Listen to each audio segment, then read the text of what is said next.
According to NASA, 2018 was the fourth hottest year on record.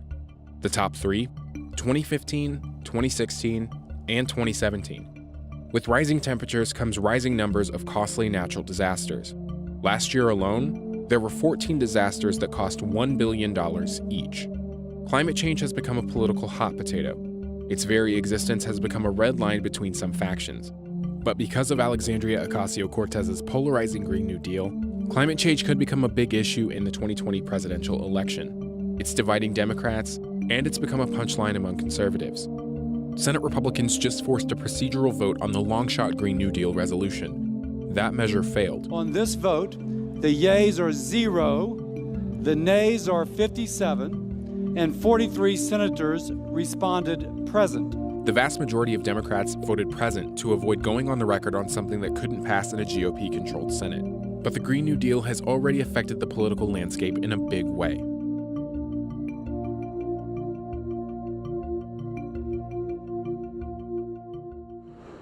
Natural disasters cost the United States a record-breaking $91 billion in 2018. From the bomb cyclone in Colorado to massive wildfires in California and a Category 5 hurricane in the Carolinas.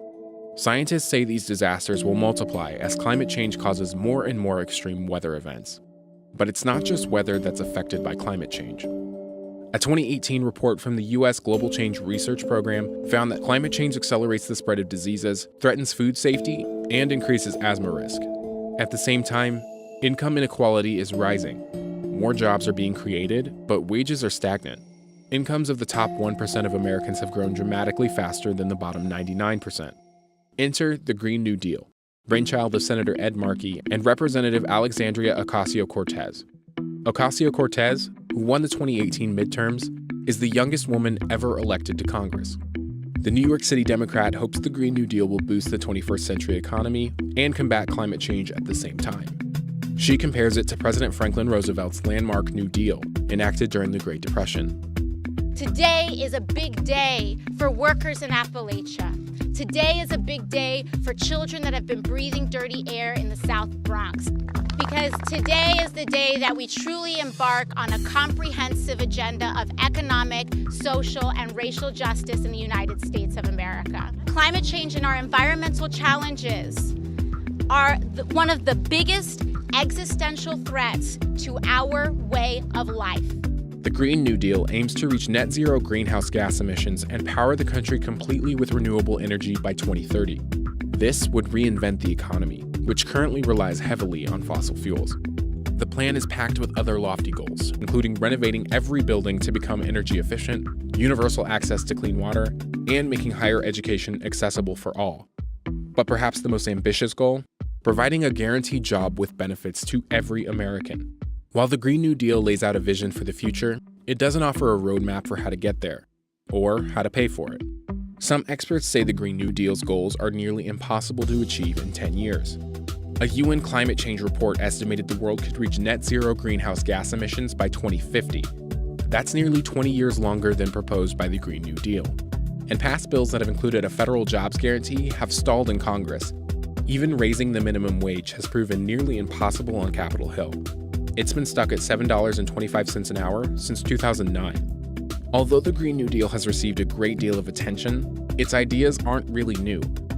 The UN introduced its own global Green New Deal in 2009. It called on countries to invest at least 1% of their GDP into green economic sectors.